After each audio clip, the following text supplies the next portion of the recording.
Good morning, data to you, and welcome on the Good Data Morning Show. I'm George. And I'm Deanna. And welcome. Now, today we're going to talk a little bit about the EU's plan to market its citizens' data.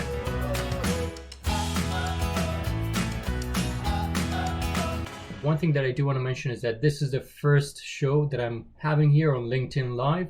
We'll see how it goes, how we're going to have new ones, the frequency, when we should have them. If you do have any recommendations though, please do let us know in the comments. And while you're at it, please just give us a thumbs up to say hi, and really, where are you from? Just let us know where you are from. We are located in Vancouver, British Columbia, Canada, on the west coast near, well, right on the Pacific Ocean. All right. Yeah. So are you excited about being on the show? I am. And a little bit nervous too. Okay. Well, don't be. Oh, let's see. We already have some comments. Hey, Avery. Hey. Well, it's very exciting to have you join us on this show as well. Sorry, I'm not looking at you. Sometimes I have to look at the screen as well to kind of see the comments come in. But yeah, welcome. Good morning, everybody. Hey, Toronto. Nice. Local fellow Canadian. So nice to see you, Catherine. Quite a few from Toronto. And hi, Scott. Yay. Yay. Such a pleasure to see you here. Wow, a lot of Canadians. That's nice. We have France and the US, the South. Nice. That's amazing. And yes, LinkedIn does have a live feature. You just need to apply for it and you might get it. US, Pakistan, South Africa, California. We love Sacramento, by the way. And nice to see you with us here, Scott. All right, so we have a lot of people joining us. It's really a pleasure again.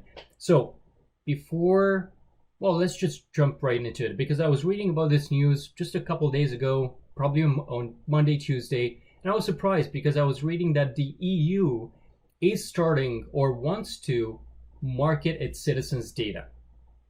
How do you feel about that?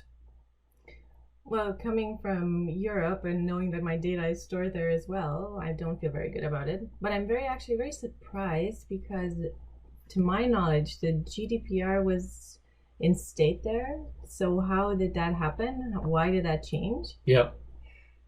And that's a very good point, because I was thinking about that as well. It's somewhat related. I think we need Daniel Suchu on this, as he's a bit of a GDPR expert.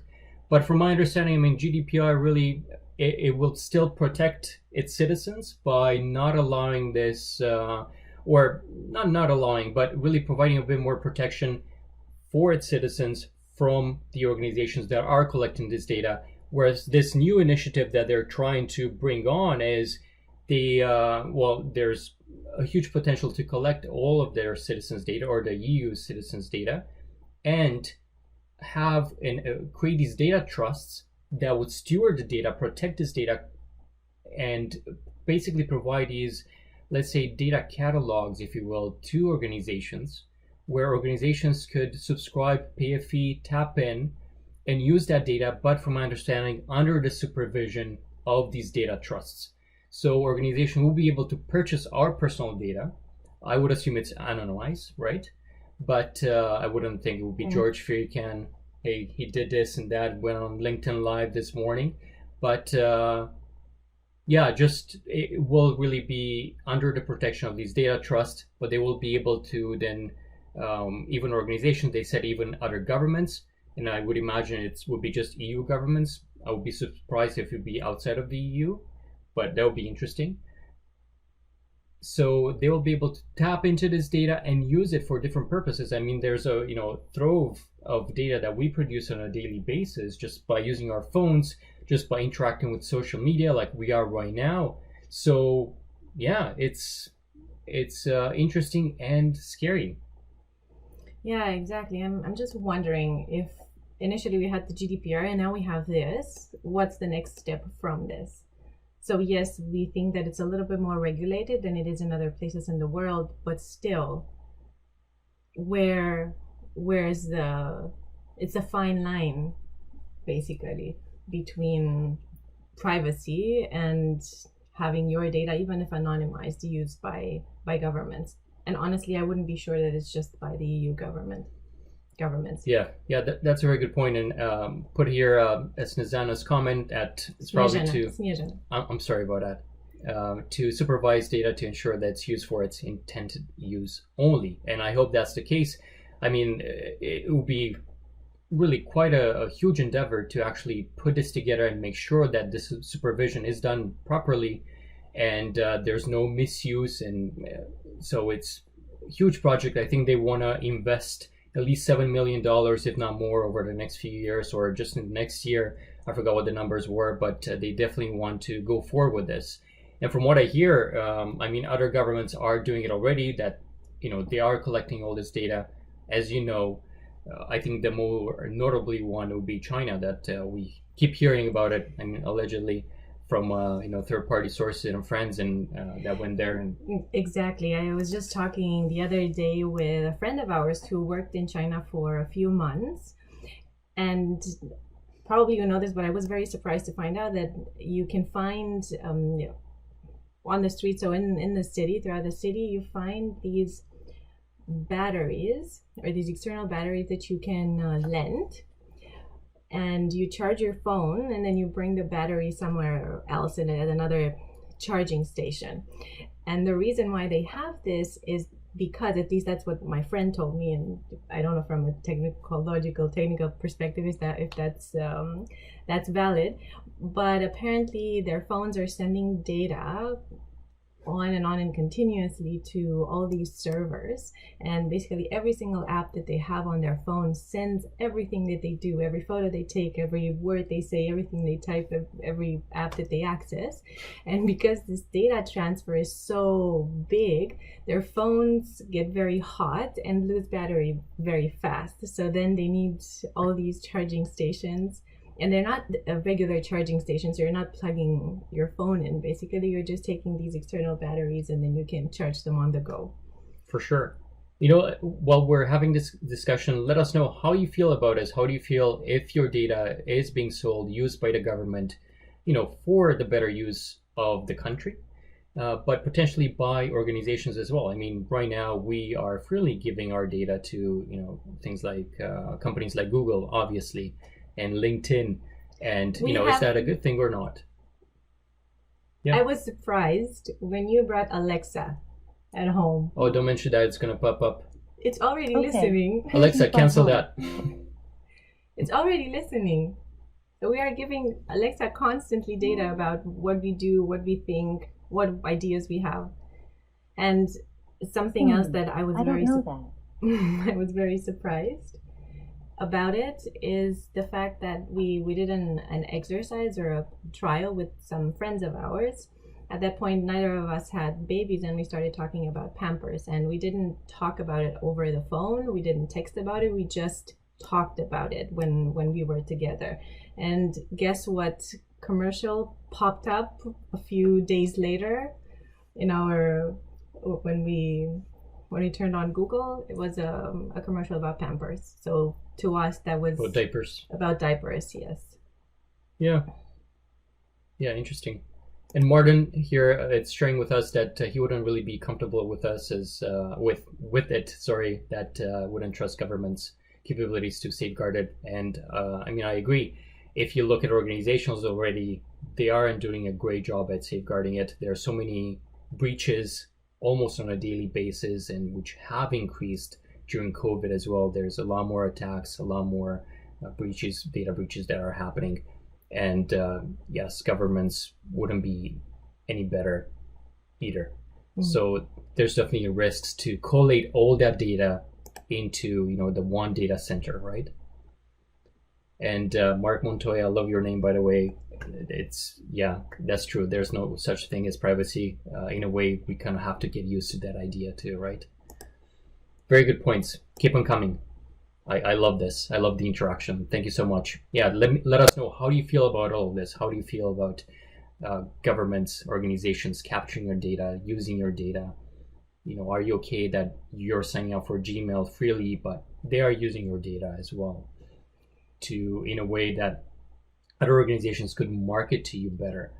And some say that this way you are actually getting services and products marketed to you that are more relevant to your needs. But I would also say that sometimes I'm kind of, on YouTube, obviously I do post a lot of data stuff, right? That's the Lights on Data channel. But now I'm only seeing, or mostly seeing, data related topics that come up in my feed and on my home screen there on YouTube. And sometimes I would like to see a little bit more entertainment as well from time to time. So I guess I do need to create another account for that to have it disjointed from the YouTube.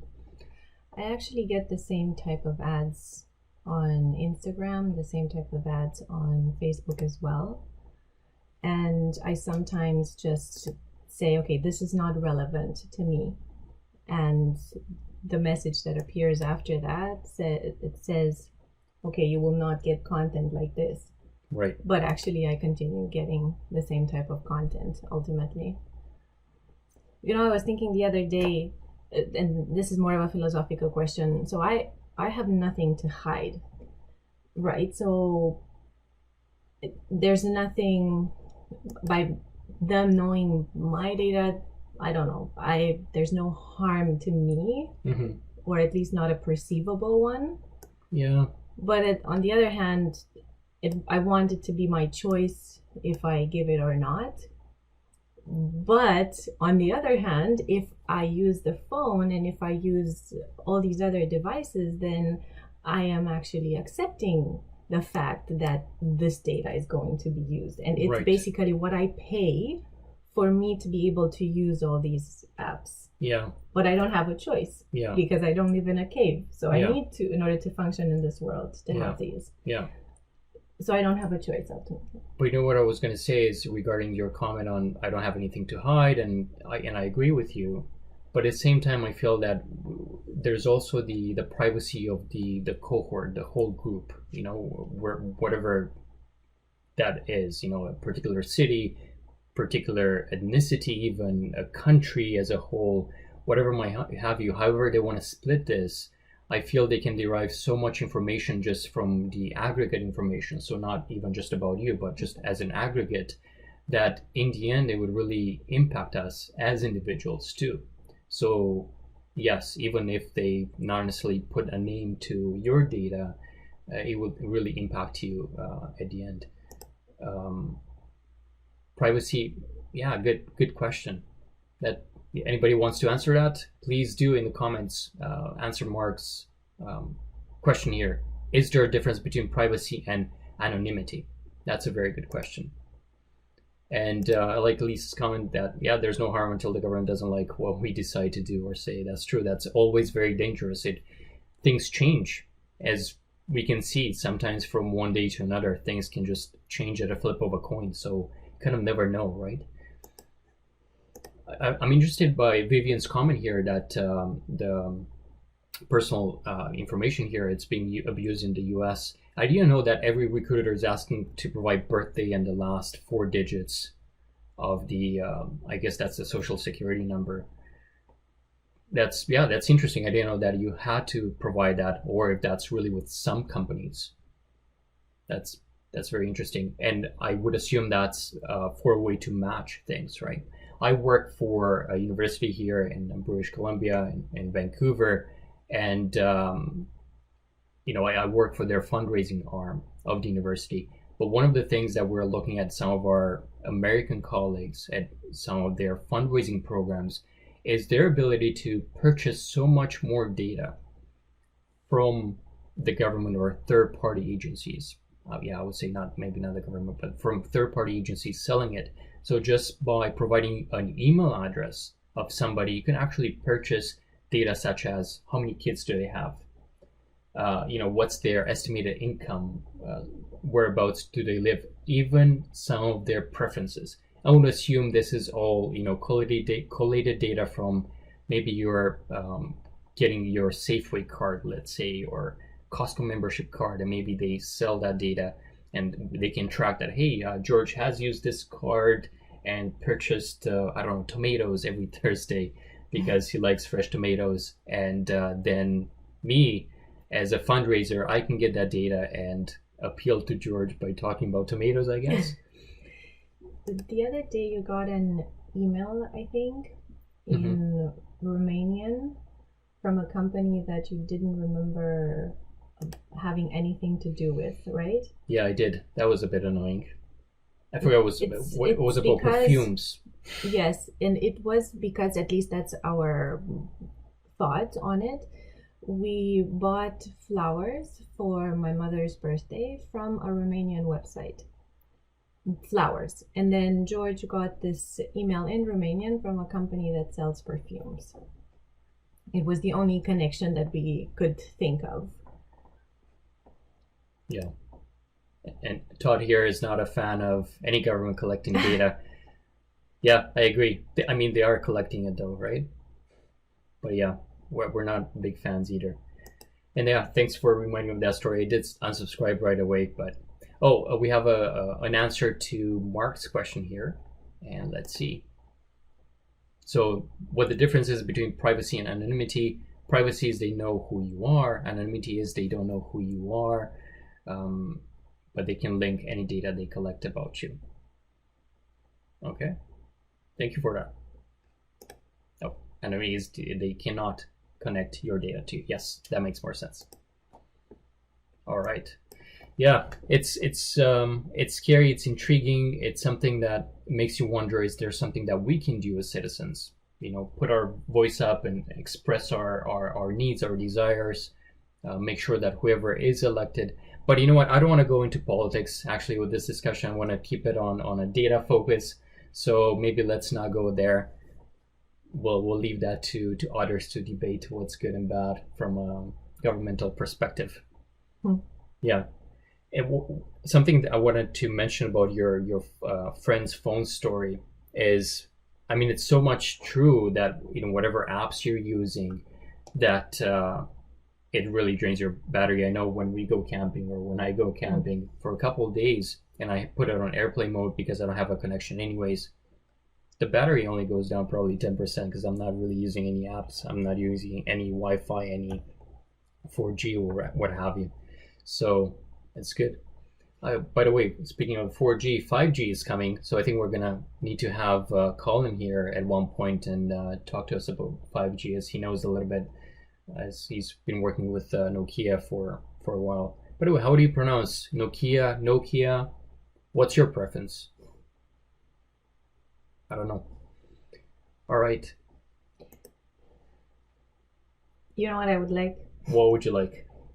I was in an interview the other day, and they asked me, how do you think one of the products that you use daily could improve? And I said that I would like to have a box where I put my phone in, and it isolates it from everything. So the phone doesn't know where it is, so the geographical location, it can't hear me, it doesn't exchange data with anyone and anything. Why don't you just put it on airplane mode? Because I still think that even if it's turned off, I still think it does collect things. What do you think? Do you put it on airplane mode when you go up to bed? I know Jordan Paris, for example, he was mentioning that every time before he goes to bed, he kind of leaves his own cell phone into the living room so that he doesn't have access to it. It's not next to his bed, so he's not getting those distractions and a need to kind of check his phone before he's going to sleep. What is your preference? Do you like to sleep next to it? I kind of do. Actually, I am on LinkedIn up to the moment that I'm going to bed. Sometimes I do put this red light though, so you can enable this feature on the phone. This is on the iPhone, but basically just turns into the red light only. It's a lot better, easier for your eyes. Anyhow, yeah, let me know, what do you do about that? We're sidetracking now. Yes, we are sidetracking. So again, this is the no smartphone. Yeah. Yeah, exactly, Vivian. That's true. Yeah, that's a very good point, Vivian. Maybe there's a market for that, right? Maybe there's a phone company that they'll identify this as a niche and kind of break the market there. Who knows? To Ted's comment, I do agree. Todd's comment. Yeah. There might be some benefits for sure. And there is, again, I'm not a very technical person and I don't understand these things very well, but I understand that there's a lot. So from this data, there's a lot about machine learning. So this data helps a lot with machine learning. Is that true? And then my friend who went to China was saying that because China is collecting so much data, they are very advanced when it comes to machine learning. Mm-hmm. And Because they have a lot more data to feed these algorithms that they can learn better.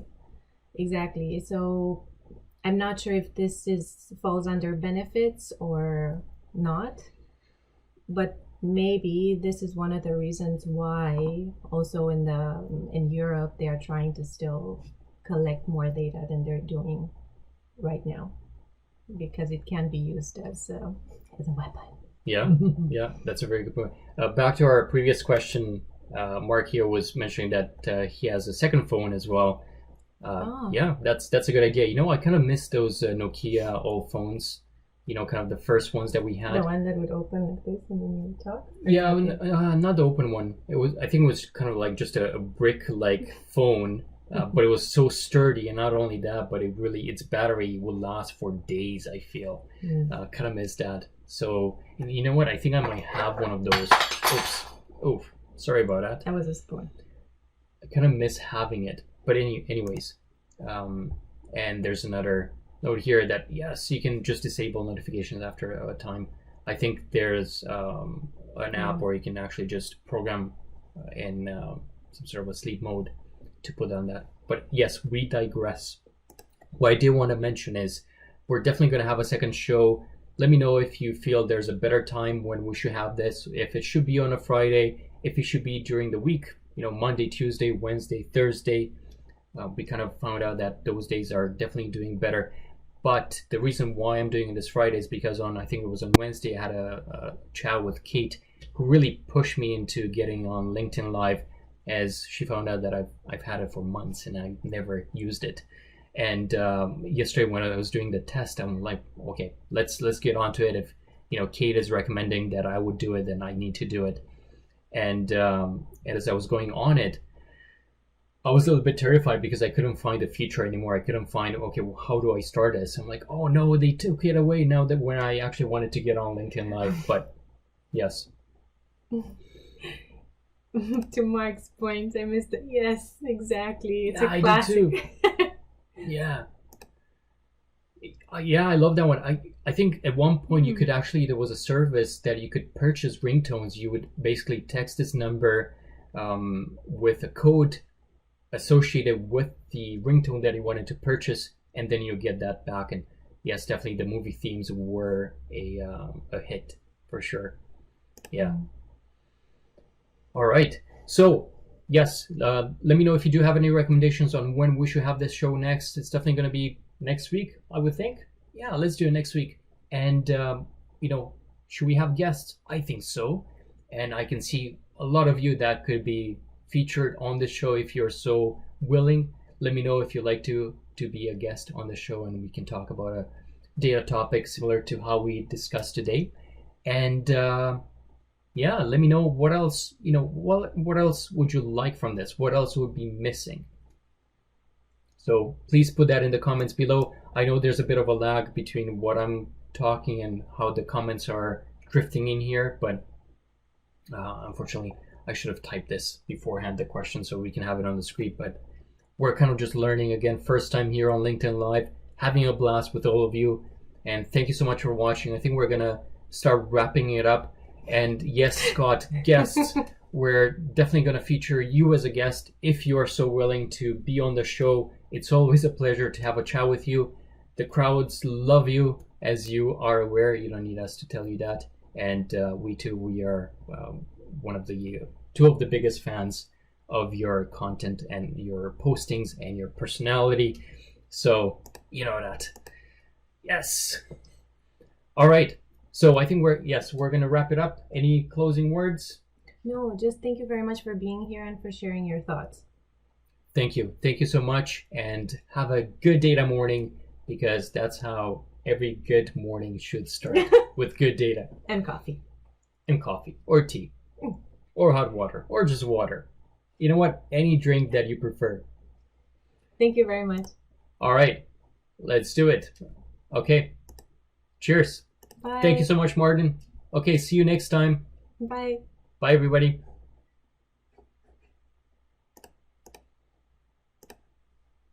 Will do. Thank you. Thank you. We're gonna put a couple more comments up. Thank you so much. Thank you. I really, really appreciate it. I'm really humbled, and I'm encouraged to just create more LinkedIn Live events like this one. So thank you again. All right. Bye, Vivian. Bye, everybody.